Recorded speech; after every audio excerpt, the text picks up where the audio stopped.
ಪ್ರಿಯರೇ, ದೇವರು ಒಳ್ಳೆಯವರು, ಒಳ್ಳೆಯದನ್ನೇ ಮಾಡುವವರಾಗಿದ್ದಾರೆ. ಶೋಧನೆಗಳು ನಮ್ಮಲ್ಲಿ ಒಂದು ಶ್ರೇಷ್ಠ ಗುಣವಾದ ತಾಳ್ಮೆಯನ್ನು ಉಂಟು ಮಾಡುತ್ತವಂತೆ. ನಮಗೆ ನಂಬಿಕೆಯ ಜೊತೆಗೆ ಯಾವಾಗಲೂ ಸಹ ತಾಳ್ಮೆಯನ್ನು, ದೀರ್ಘ ಶಾಂತತೆಯನ್ನು, ಪರಿಪೂರ್ಣತೆಯನ್ನು ಕಲಿಸಿಕೊಡುತ್ತದೆ. ಅದಕ್ಕೆ ನಾವು ಪರಿಪೂರ್ಣರಾಗ್ತೇವಂತೆ. ಯಾಕೋಬ ಪತ್ರಿಕೆ 1ನೇ ಅಧ್ಯಾಯ 4ರಲ್ಲಿ ನಾವು ನೋಡ್ತೇವೆ. ಇಲ್ಲಿ ಶಿಕ್ಷಿತರು, ಸರ್ವ ಸುಗುಣ ಉಳ್ಳವರು, ಏನೂ ಕಡಿಮೆ ಇಲ್ಲದವರು, ನೀವು ಈ ಮಟ್ಟಕ್ಕೆ ಏರಲು ಬಯಸುತ್ತೀರಾ? ಈ ಮಟ್ಟಕ್ಕೆ ಏರಬೇಕಂತಂದರೆ ನಾವು ದೇವರನ್ನು ನಂಬಬೇಕು. ದೇವರನ್ನು ನಂಬಿ ಆತನ ವಾಗ್ದಾನಗಳಿಗೆ ಅನುಗುಣವಾಗಿ ನಾವು ನಡೆಯಬೇಕು. ಹಾಗೆ ನಡೆದಾಗ ನಾವು ದೇವರ ಮಾರ್ಗದಲ್ಲಿ ನಡೀತೇವೆ. ಇಲ್ಲಿ ನಾವು ನೋಡ್ತೇವೆ, ಶಿಕ್ಷಿತನು, ಸರ್ವಸುಗುಣ ಉಳ್ಳವನು, ಏನೂ ಕಡಿಮೆ ಇಲ್ಲದವನು. ಈ ಗುರಿಯನ್ನು ಸೇರಬೇಕಾದ್ರೆ ನಾನು ಇನ್ನೂ ಅನೇಕ ಕಷ್ಟಗಳನ್ನು, ಶೋಧನೆಗಳನ್ನು ದಾಟಿ ಹೋಗಬೇಕು. ದೇವರು ನಮ್ಮೆಲ್ಲರಿಗಾಗಿ ಈಸಿರತಕ್ಕಂಥ ಗುರಿ, ಆ ಗುರಿ ಏನಪ್ಪ ಎಂಬುದನ್ನು ನಾವು ಅರಿಯಬೇಕು. ಅದರ ಜೊತೆಗೆ ದೇವರು ನಮಗೆ ಮೀಸಲಿಟ್ಟಿರತಕ್ಕಂತಹ ಆಶೀರ್ವಾದವನ್ನು ನಾವು ಹೊಂದಿಕೊಳ್ಳುವುದು, ಆ ಹೊಂದಿಕೊಳ್ಳುವಂಥ ಹಾದಿಯನ್ನು ನಾವು ನೆನಪಿಸಿಕೊಳ್ಳಬೇಕು. ಅದರ ಜೊತೆಗೆ ವಿಶೇಷವಾಗಿ ಯಾವುದೇ ಶೋಧನೆ ಬಂದಾಗ ನೀವು ನಿಮ್ಮ ನಂಬಿಕೆಯು ಕಳಪೆಯಾದದ್ದು ಎಂಬುದು ಕಂಡು ಬಂದರೆ ನೀವು ನಿರಾಶರಾಗಬೇಡಿರಿ. ನಿಜ ಸ್ಥಿತಿಯನ್ನು ನಿಮಗೆ ತೋರಿಸಿದ್ದಕ್ಕಾಗಿ ದೇವರಿಗೆ ಸ್ತೋತ್ರ ಸಲ್ಲಿಸಿರಿ ಮತ್ತು ಅವರಿಂದ ನಿಜವಾದ ನಂಬಿಕೆಯನ್ನು ಬೇಡಿಕೊಳ್ಳ್ರಿ.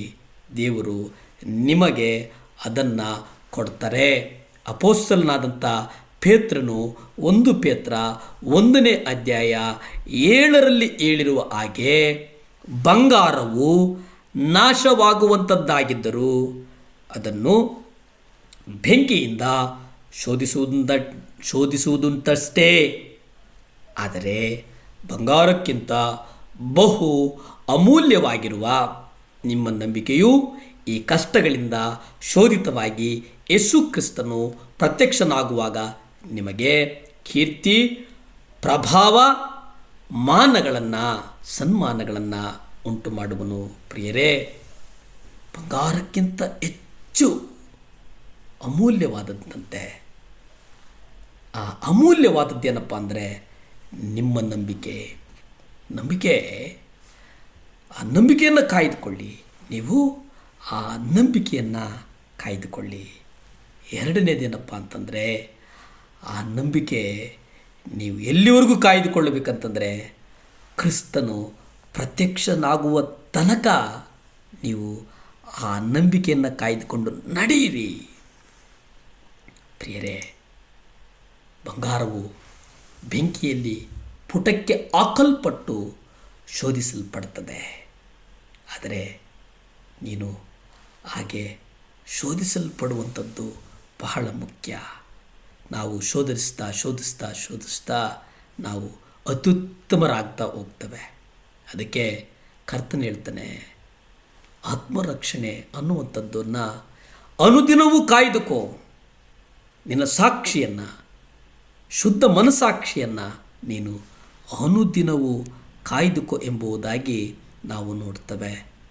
ಪರಲೋಕದಿಂದ ಕಳಿಸಲ್ಪಟ್ಟಂಥ ಪರಿಶುದ್ಧಾತ್ಮನಿಂದ ನಿಮಗೆ ಸುವಾರ್ತೆಯನ್ನು ಸಾರಿದವರು ಈಗ ನಿಮಗೆ ತಿಳಿಸುವಂತಹ ಮತ್ತು ದೂತರು ಕಣ್ಣಿಟ್ಟು ನೋಡಬೇಕೆಂದು ಅಪೇಕ್ಷಿಸುವಂಥ ಕಾರ್ಯಗಳಲ್ಲಿ ತಮಗೋಸ್ಕರವಲ್ಲ, ನಮಗೋಸ್ಕರವೇ ಸೇವೆ ಮಾಡಿದರೆಂದು ಅವರಿಗೆ ಪ್ರಕಟವಾಯಿತು.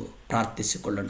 ಭೂಮಿ ಆಕಾಶಗಳನ್ನು ಉಂಟು ಮಾಡಿದಂಥ ಸರ್ವಶಕ್ತನಾದಂಥ ದೇವರ ಸ್ತೋತ್ರ ಸ್ವಾಮಿ. ದೇವರೇ, ವಿಶೇಷವಾಗಿ ಒಂದು ಪರಿಶುದ್ಧಾತ್ಮನ ಬಲವನ್ನು ಕೊಡು ಸ್ವಾಮಿ, ಪರಿಶುದ್ಧಾತ್ಮನ ಅಭಿಷೇಕವನ್ನು ಕೊಡು, ಪರಿಶುದ್ಧಾತ್ಮನ ವರಗಳನ್ನು ಕೊಡು ಸ್ವಾಮಿ.